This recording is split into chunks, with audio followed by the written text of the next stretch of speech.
Hey y'all, I'm Karen Mayer Cunningham, the special education boss. If you've ever felt confused, overwhelmed, or just plain frustrated at the 504 IEP table, you are in the right place. Every week, I'm breaking down the rules, the rights, and the realities of special education so you can walk into meetings informed, empowered, and ready to make real change. And whether you're a parent, a teacher, an advocate, a school-based member, or somebody who's just trying to do right by a student, this podcast gives you straight talk, real answers, and tools that you can use immediately. I'm not here to play politics. I'm not here to play sides. I'm here to train people who sit at the table and teach you how to follow the law, ask the right questions, and protect the rights of students. So go ahead and hit subscribe, share this with a friend, and you know what? Meet me back here every single week. We're not just talking about change. We're making it. Because when you know better, you do better. And when we get it right for the child, we get it right for everybody. Welcome back. If we haven't met, I'm Karen Mayer Cunningham, special education boss, training everyone that sits at the 504 IEP table to navigate and negotiate successful student outcomes. We are in the month of mayhem, and we're going to finish good and strong and loud and proud. So tell us your questions. We're happy to answer. And also, if you're have input that you want to start a new series in the Academy, we're about to wrap up a series that we're in. But we're always looking to write content and give you trainings that serve you at the highest level, whether you're a school-based member, a parent, or an advocate, or an attorney. All right. So a couple things up front. So we are having the two-day live virtual, which means you can log on from any bathtub, beach, or balcony. If you're in a bathtub, let's keep your camera off. But that will be May 31st and June 1st. So please join us from wherever you are. And then we have 2 in-persons in June and July just outside of Orlando that will be in-person lives. So join us at one of those 3 things so that you can be the best advocate to serve kids with differences. All right. Let the questions begin. Thanks, you guys, for the gifts. Okay. So looking through here. Our first question, boss. My child has a suspected vision disability. What testing should I request? Yeah, so you want a vision evaluation. So that is the test that you would request. Whether it's vision or deafness, those might have some accompanying tests from outside professionals as well.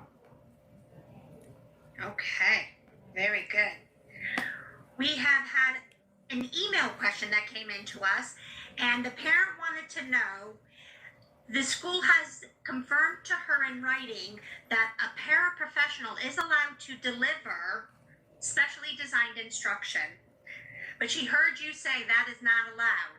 Can you just please confirm what the law states? Sure. So paraprofessionals are allowed to deliver specially designed instruction under the watchful eye and the supervision of a special educator that has already delivered that specially designed instruction. So they're just copying what they saw the special educator do.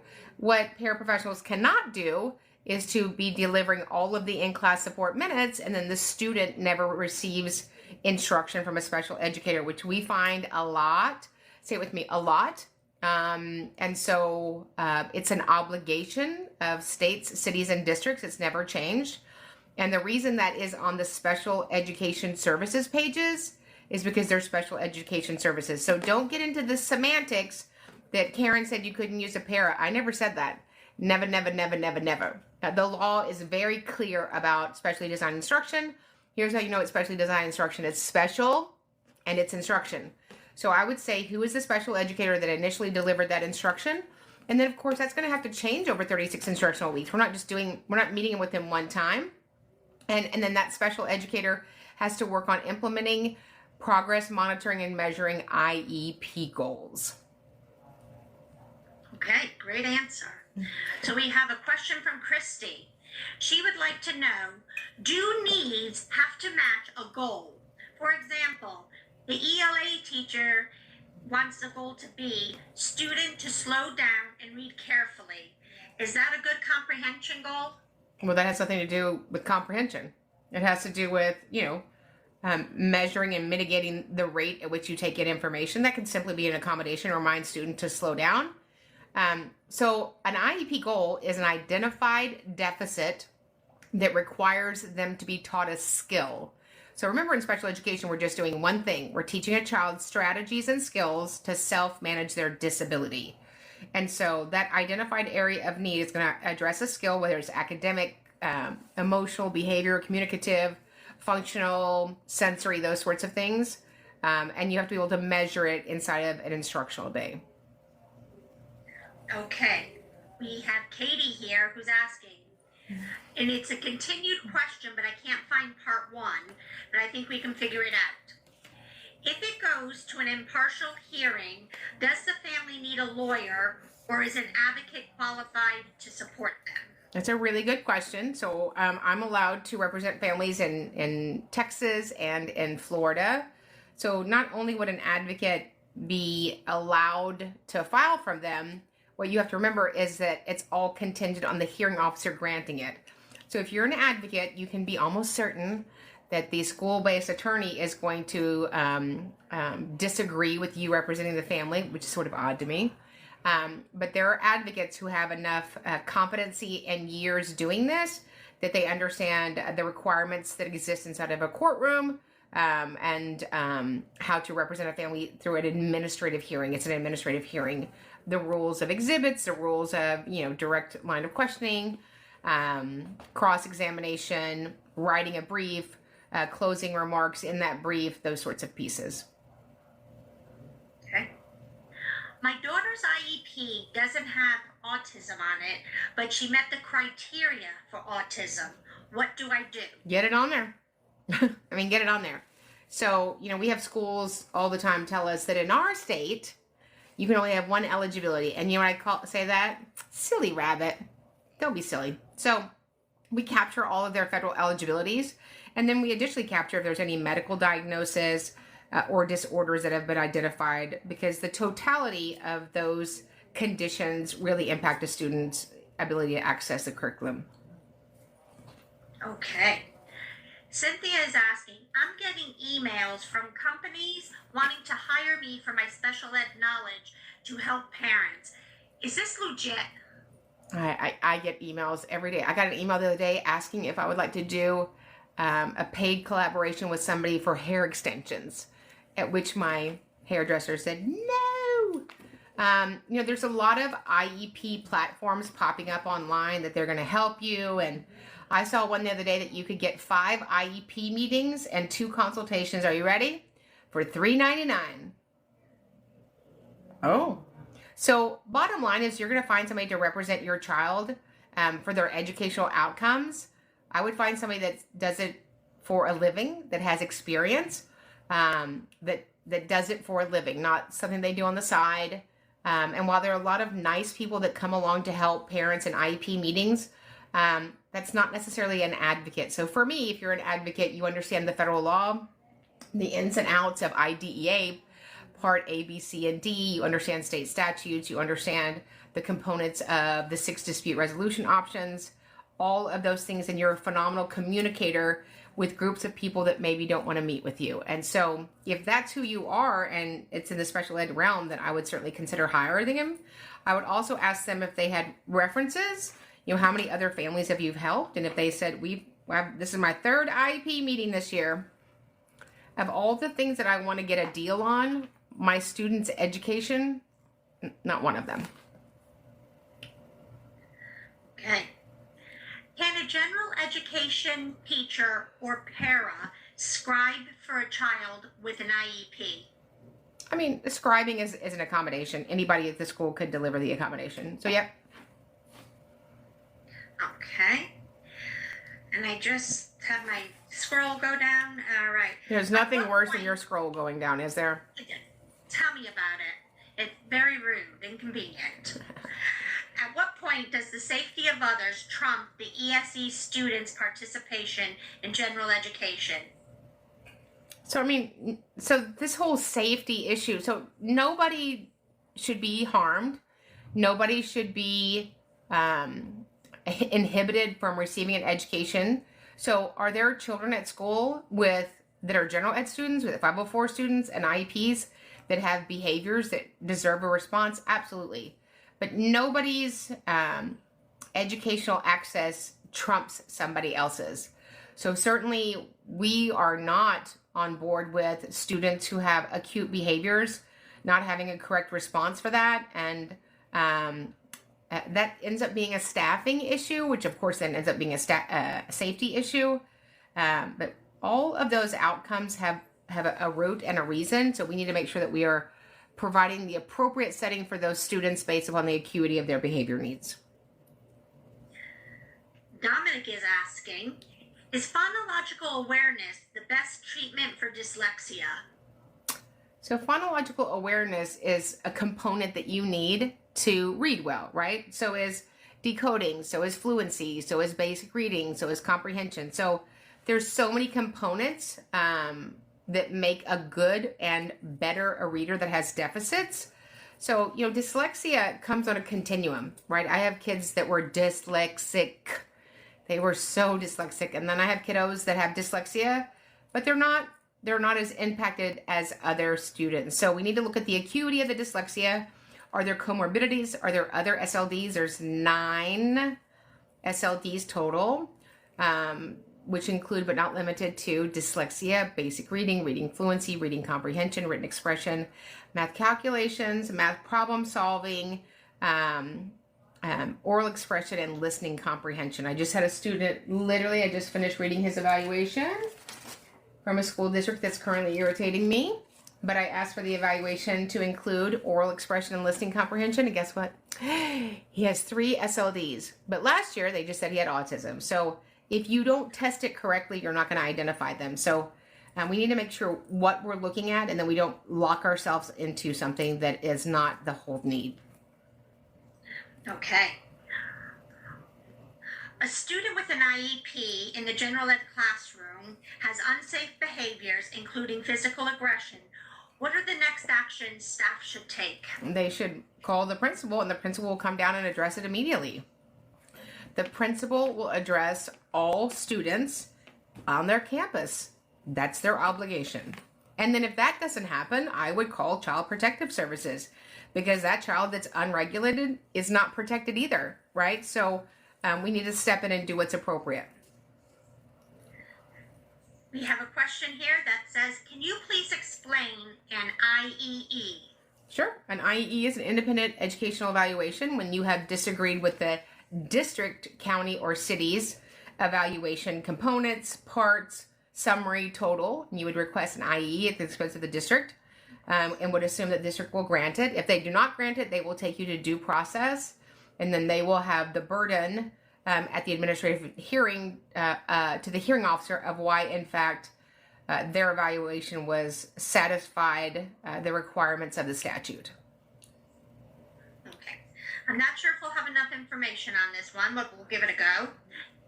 If I have a note, excuse me, let's start this again. If I have a school form from my son's doctor to have an attendant for him for minor activities, ... And I think they're going to want to know, would the school have to follow it? The school doesn't have to follow anything that's not an educational need that they have confirmed. And so that sounds great from the doctor, but I mean, we are in an educational setting. We're in a public education setting. It's not private school. It's not, it's not DoorDash. It's not, Instacart.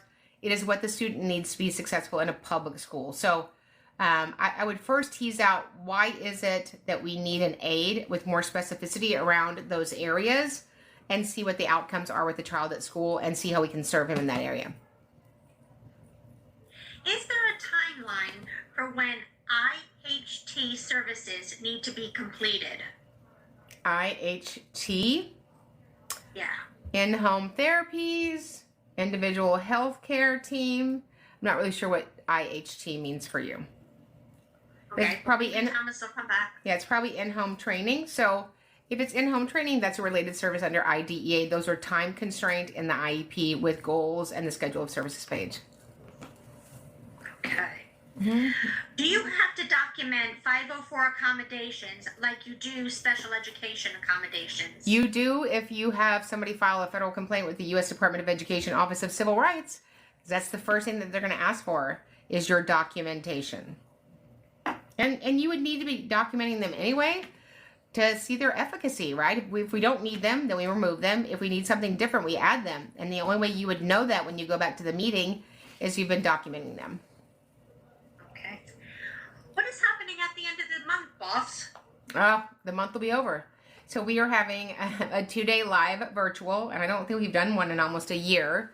So a 2-day live virtual, so wherever you are in the Kodiak Islands, in Miami, in Massachusetts, or in San Diego, you can log on and we will train you for 2 days to become the most amazing advocate, however you sit at the IEP table. Okay. We have a question here, and they are asking, my son has behaviors at school. The school is calling me to try to resolve it or fix it. Is this what should be happening? I don't know if it's what should be happening. So if they're calling you to resolve it and, they want your input, then give them your input. But most importantly, if that's going on, we need to go back to the table, have an IEP meeting, discuss if he needs a new FBA, a functional behavior assessment, discuss if the behavior intervention plan that we're doing now is purposeful. But there are great limitations to calling a parent on the phone. But if it's gotten to that level, certainly whatever you can do to help them that day, do it. But we need to call an IEP meeting to address his IEP. Okay. Do you offer training in how to file claims or how to perform due process hearings? Due process. So that's funny. She's from out of town.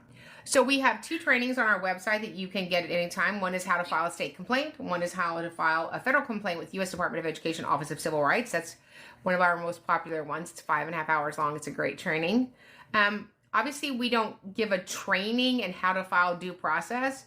Certainly, if you're going to, exercise your procedural right to file due process, I really recommend that you have an attorney do that for you or an advocate that's allowed to serve families at that capacity in your state.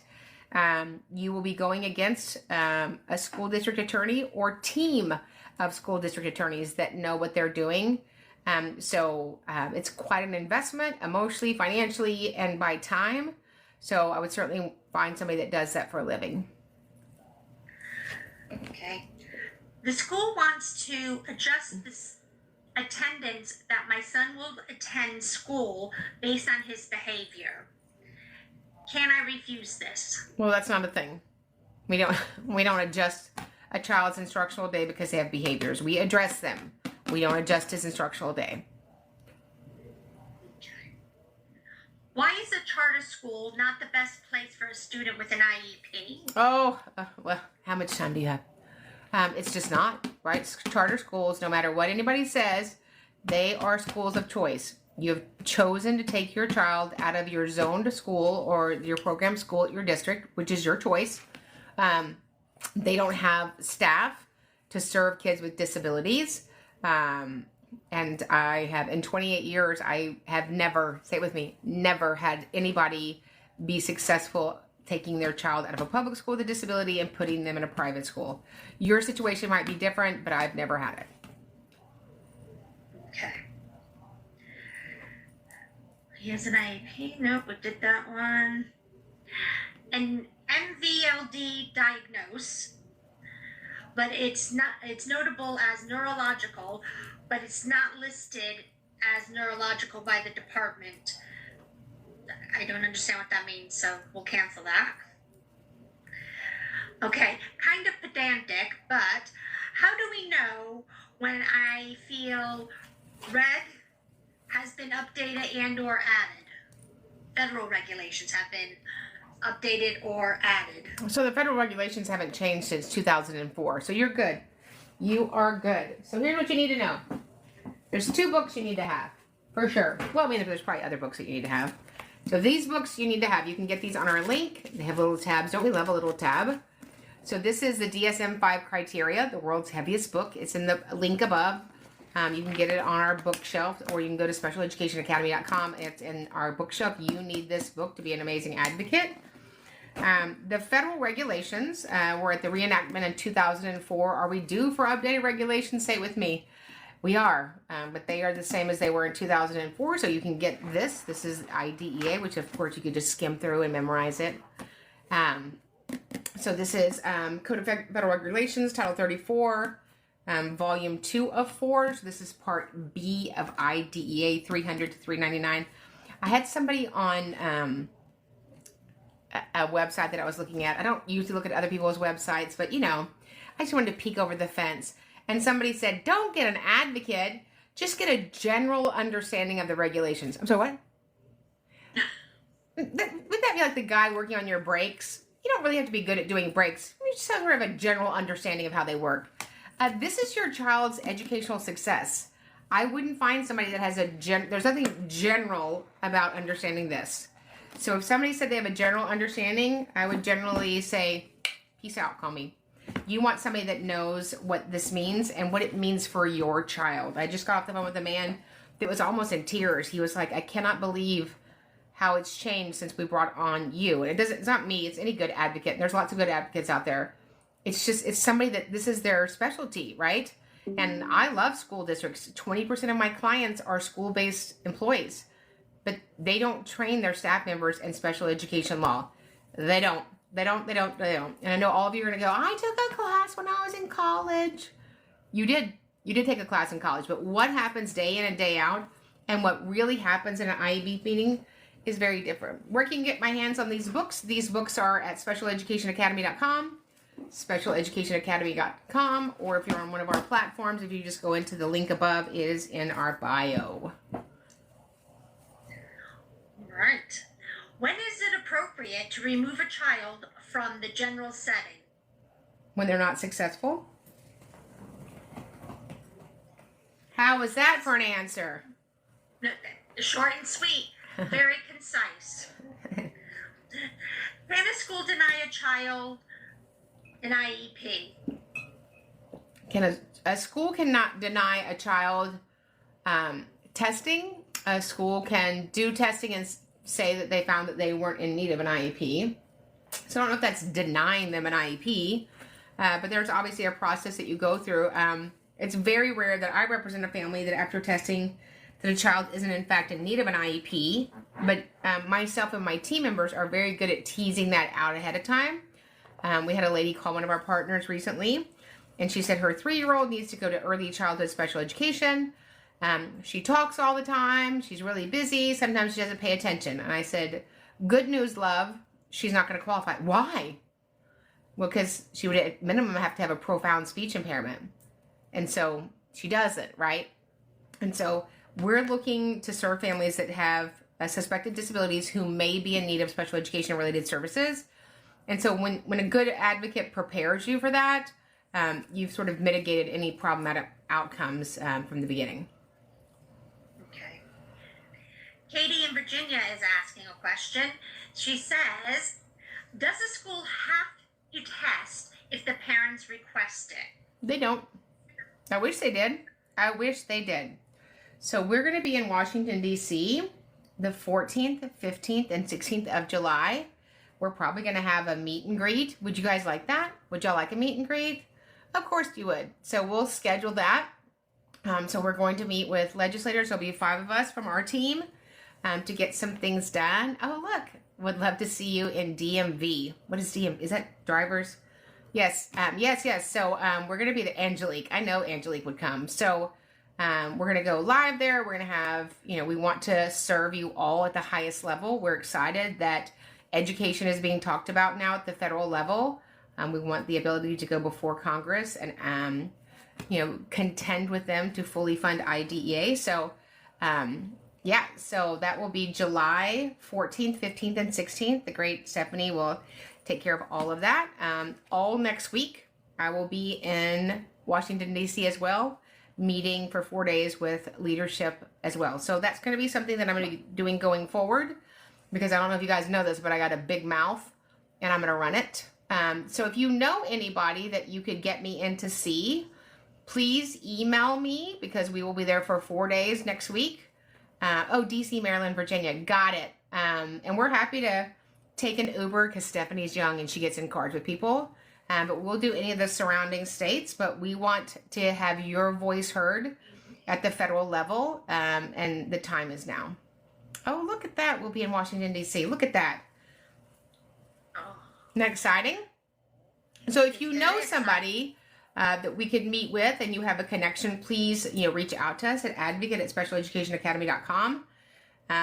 We already have tons of meetings set up next week. So I will be in DC the 19th through the 22nd. The 19th through the 22nd next week, meeting with people. So if you have somebody that you would like me to meet with and give them a hug, let me know. A special ed hug.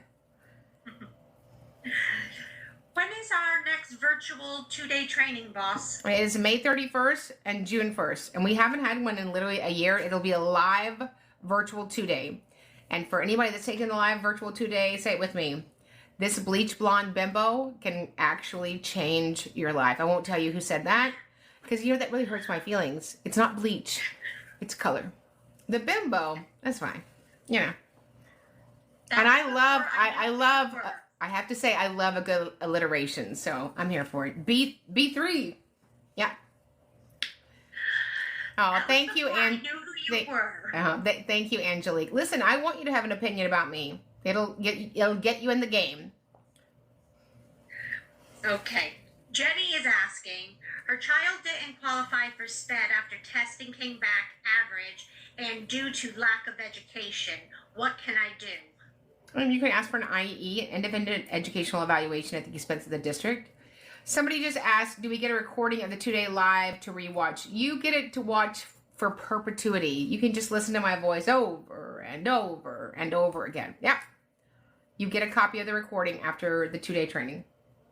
And tons of resources. Mason is asking, can a student in college prep classes modification /SD in the class? There's no modifications in college. There are accommodations, but there's no modifications. Modifications solely exist in an educational setting between kindergarten and 12th grade. Angela is asking us, can a school deny a student with an IEP from walking? They still need 1 credit, but can file for special permissions credit. I mean, if you don't have your credits, you don't have your credits, whether you're SPED or not. So I would certainly, find out if there's anything you can do to mitigate that. Somebody just said, I have my master's in special education. Thoughts on doctors and SPED law? Worth it thoughts? You know what I think? I think you should train to be a special education advocate. You can keep that $200,000, spend it on hairspray, or if you want to get me some salt and pepper shakers because I collect them.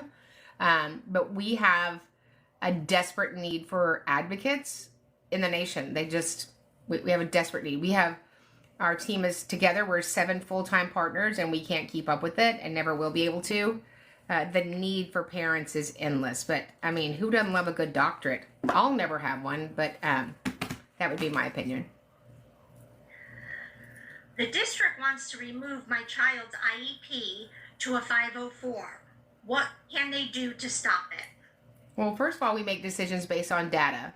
So I would say it seems like you're about to present some data that supports your position. So in a meeting this morning, I won't tell you where. Ugh. And she said, well, you got our paperwork. Do you agree with what we said?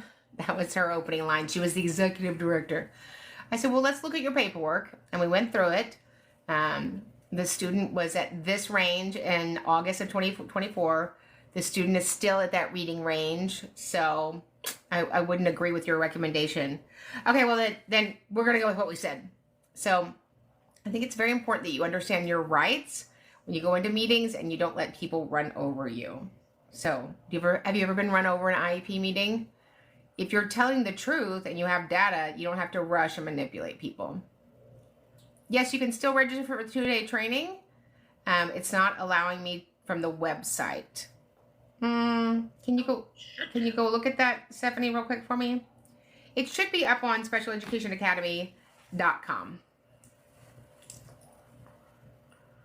But what can I do if my son's para was calling my son names, mocking him, and shoving him? Okay, let me think about my thoughts first. So I would reach out to the principal and ask if that para is going to be removed from my child. And then based upon that answer, then I would take next legal steps. You don't get to shove children. I would definitely call Child Protective Services and ask what the school is going to do to keep my child safe. And we have a young lady here who says she's a first-year special education teacher. You have helped me so much. Oh, thank you. Thank you for serving our kiddos. A student finding his voice, should he incorporate an AAC device or will it hinder him? The child has ASD. So a VOCD, a voice output communication device, is not going to hinder spoken language. It doesn't, tape your mouth shut. For me, I say it puts a demand on language. The biggest deficit that any of us have in the whole world is our ability to communicate successfully with other people. It's our biggest chasm, right? And so for children that have a severe speech impairment or emerging verbal or nonverbal, we often think, because we have biases, and I have just as many biases as anybody else, that because you can't speak, you're not learning. That's not true. So, if somebody was speaking today and they had a stroke and tomorrow they couldn't speak and they were 40 years old, you wouldn't think they had an intellectual disability or cognitive deficit. Often people think that children that aren't speaking aren't learning or understanding or taking in information. So for me, I'm going to get the AAC device so we can bridge that barrier. That's our job in special ed, is to find things that bridge the barrier to bring equity in an educational setting. We have Heather asking, how do we get our questions answered? Just ask them. We answer as many questions as we can, love. A special education student was excluded from a field trip due to behavior without parent involvement. They're not a safety issue. What can you do? Well, if the field trips happen, it's already happened, it's happened. I don't know what the behavior is, but often kiddos have behavior that leads them to not being able to participate in a field trip. I would need to know more parameters around that. And let me just, Mandy Lou said she's learned so much as a small town advocate. Thank you, that's so good. Let me just answer something. If you guys want your questions answered, join the Academy. We are there every Monday night and we answer everybody's questions. And you get learning, knowledge, and your questions answered. So it's $97 a month.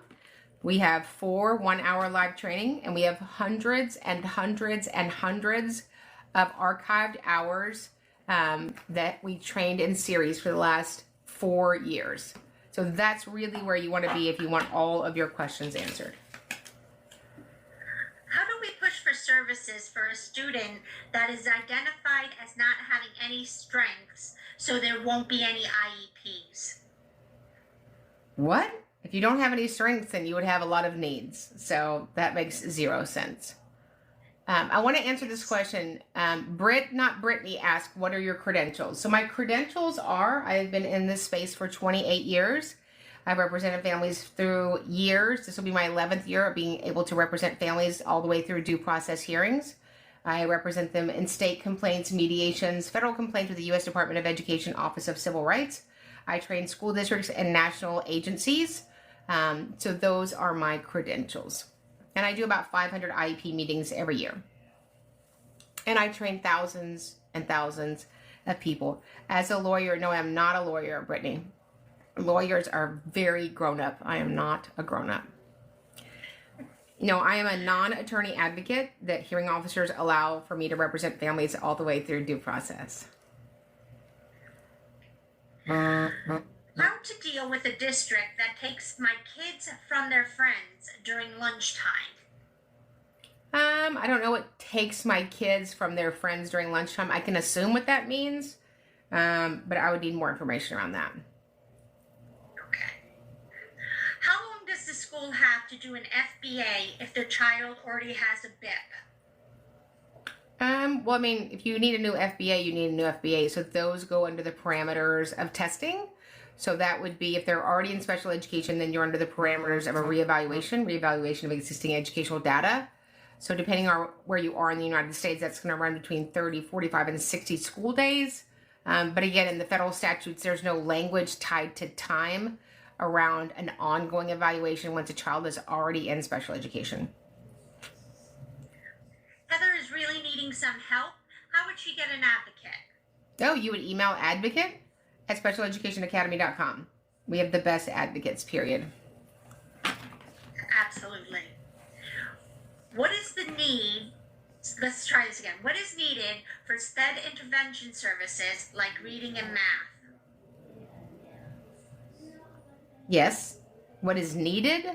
Well, I mean, if you have an IEP, then we would put that in the IEP document, and we would identify the need and the present levels. We would write an IEP goal based upon what we think that they can learn, rate of progress and expectancy in 36 instructional weeks, and then we would have a corresponding service with minutes to support that need.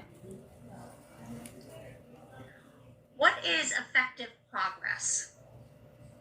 What is effective progress?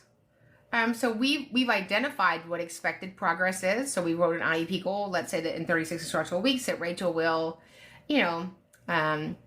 plie into the room without yelling 70% of the time. And so we're working on that IEP goal for 36 instructional weeks. So we get to a grading period and she's very much off in her percentage to make it or not make it or exceed it. Then we're charged with coming back to the table to adjust it. But expected progress is what we planned on at the IEP meeting and what happens in 36 instructional weeks. Obviously things happen, kids move. It's our best guess. And so we're trying to hit that mark that we put as a trial or a percentage in the IEP goal. Here's an interesting question. How many times can you file due process if the district continues to fail my kids? Well, I mean, I don't know that I would keep filing due process. I'd probably file due process because I'm from Texas. I mean, I think there's much more effective ways. If it's big enough that you have to file due process, that's one thing. But we have very effective state complaints. We have very effective federal complaints. So if you're having to just keep filing due process, I don't know that you're in the right school district. Okay. The next one, I'm not sure if we can figure this out. My kid is still off of a 5th grade IEP from before he transitioned to middle school. He is regressing.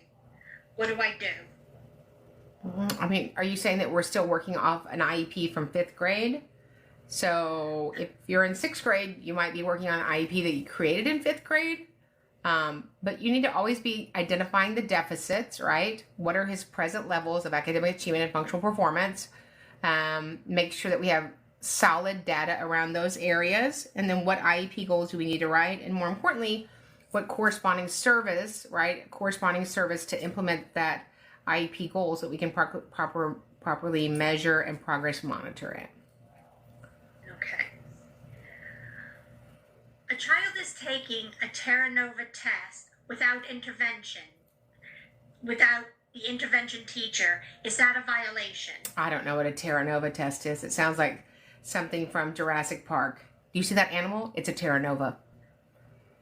So, I don't know. I mean, test or test. We don't necessarily need an interventionist to give a student a district assessment. If it's part of an IEP evaluation, then one of the identified evaluators would have to deliver the test. Okay. All right. Thank you. I just joined the academy, but my problem is how much time do you have to, and she didn't get to finish it out. So, sorry. Maybe we'll get more information on that. Any suggestions dealing with a school that seems to be retaliating due to me filing a state complaint? And then you would file a federal complaint of retaliation. So, and we have a training for that, how to file a federal complaint. So the Office of Civil Rights are the ones that address retaliation. And we give a very specific, pristine training on how to file those with efficacy. We've had a lot of people join us since I've asked this question. What's happening at the end of the month, boss? What's happening at the end of the month is we're having our first, this year, live 2-day virtual. Our first live 2-day virtual, which will be amazing. You'll get your questions answered, and then you'll get to keep the recording. So that trains you to be the most amazing special education advocate at the IEP table, whether you're the diagnostician, the assistant principal, the superintendent, a parent, an advocate, or an attorney.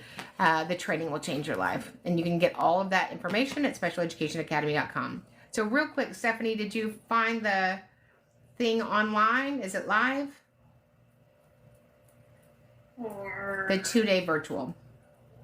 yes, all the links are working for all the trainings. Yeah, all the links are working at specialeducationacademy.com. What is the best best way to find a baseline for a high school student that doesn't try on testing? Well, I mean, not trying is, and I mean this in the nicest way, is an assumption, right? Trying is subjective, right? There's a reason that he's not participating the way that you want him to in a test. And it could be a number of things, right? It could be he didn't have enough to eat. His life at home is chaos. He doesn't know how to do it. I've never had a kiddo that we're just not trying. I don't find kids want to do that. I often find there's a series of events or conditions or disorders or disabilities that lead up to that. Just had a new evaluation for a kiddo that they just said he had autism and speech impairment. Now we redid the evaluations. I said he doesn't have autism, but he has emotional disability, he has ADHD, and he has 3 SLDs. If we don't have the right eligibility, then we're not drilling in the right place. Eligibility is solely open the door for services, but if you have the wrong eligibilities or insufficient eligibilities, we're doing a disservice to that child.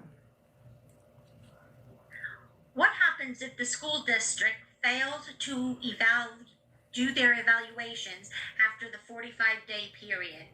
Well, they're out of timeline, so they're not compliant. So based upon that non-compliance, you would decide how you want to move forward. So I was recently, how recent, Karen? I'll tell you, last Wednesday at 3 p.m. in an IEP meeting, they were out of timeline. Am I going to file on it? No, they made it right. So you want to move forward with your procedural safeguards in a way that serves the family and serves the student. It's not just about throwing a fit. If I wanted to file, I literally could file on every single client I've ever had. That's not what we do. We want to work with school districts to collaborate for best outcomes for kids. So I would say, we're out of timeline. When can we expect that to be rectified? Can you give some examples of the training you provide at the academy, and are you allowed to ask questions during that time? You are allowed to ask questions. So the academy, I train every Monday night for about 20 or 30 minutes, and then we open it up for questions about that specific topic, and then we open it up for questions for anything and everything. Okay. Are there any specific states that require a license for special education advocacy? Nope. And that would really impede the parents' procedural rights. I mean, really, a school district can bring 85 people to a meeting without your permission. So I think, letting a parent bring an advocate is their procedural right. That's never going to change. There is some legislation right now, reminds me, SRB, in Texas that would require the Texas Education Agency to have advocates that want to represent families in due process take a state training, which I'm down for that. I love a good training. In fact, I think I could probably teach the training. So that doesn't bother me. I'm all for training, but parents are the underdog in an IEP meeting. Let's be very honest about that. We don't log on with 12 people. I was in an IEP meeting the other day. There were 27 people, counting myself and the mom. I think it's a little ridiculous that you got to bring out the varsity and the JV and a couple kids from the pom-pom squad. So we're going to go a little bit longer tonight. We're going to do 10 more minutes because you know what? Summer loving, it happens so fast. Okay. Rachel, from now on, I want that in like a silk thing when you hold it up. Have y'all noticed, Stephanie and Elena, that somebody's missing their pencil? And I'm very proud of her. Yeah. Finally. Wow, the truth comes out.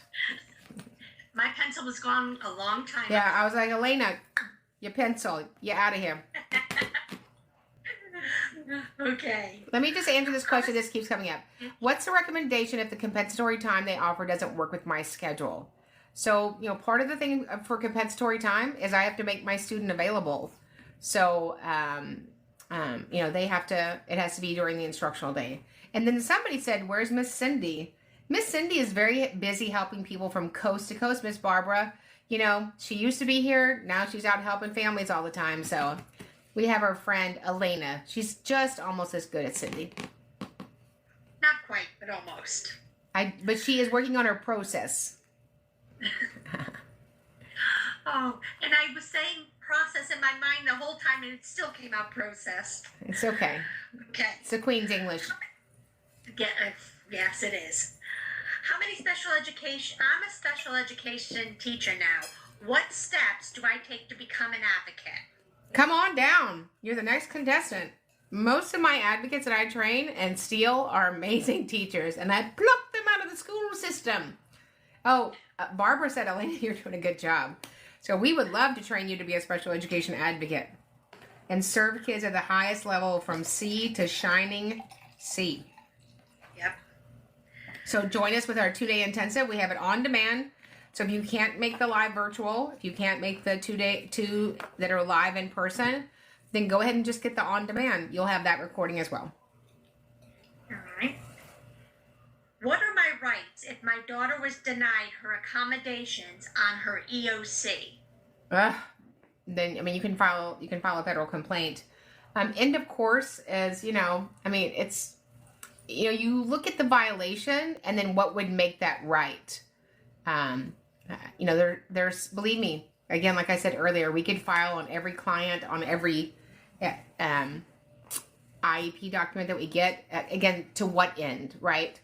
So, we have to work with school districts. Even long after my clients are gone, I still have to work in the school district. So there's a very fine line of pressing in, and, I'm not always right.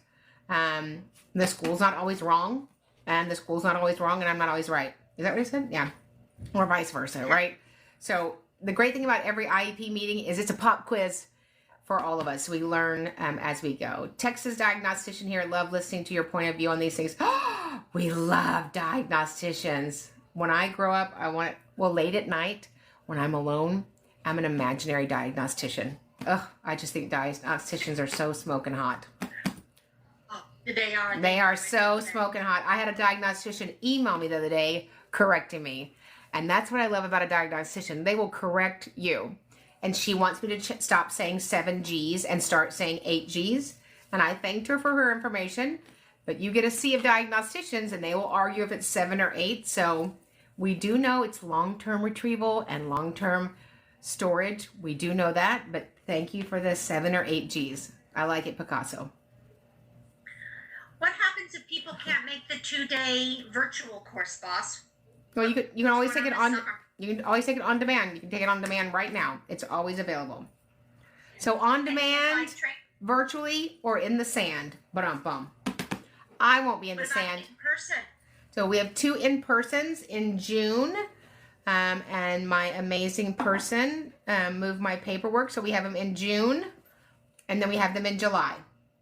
I know that July is the 19th and 20th, and June is the 6th and 7th?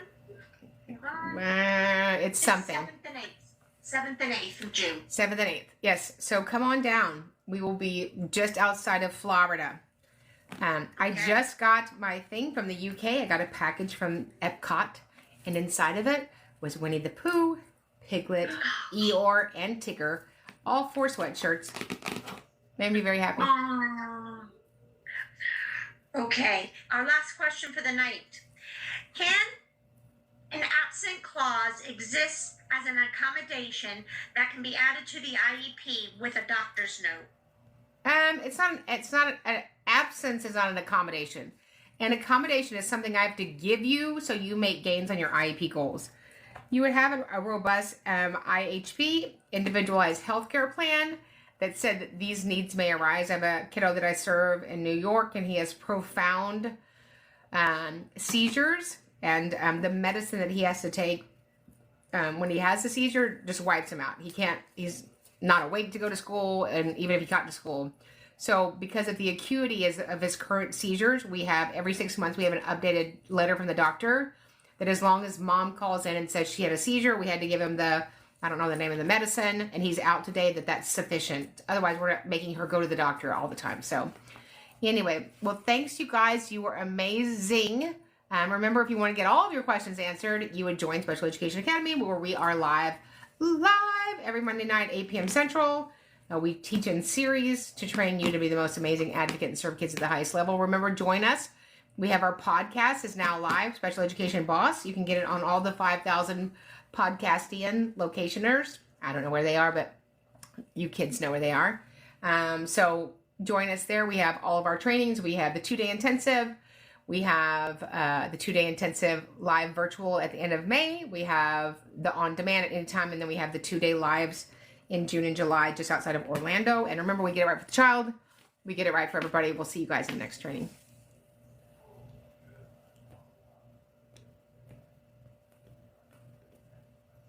Hit subscribe, share this with a friend, and you know what? Meet me back here every single week. We're not just talking about change, we're making it. Because when you know better, you do better. And when we get it right for the child, we get it right for everybody.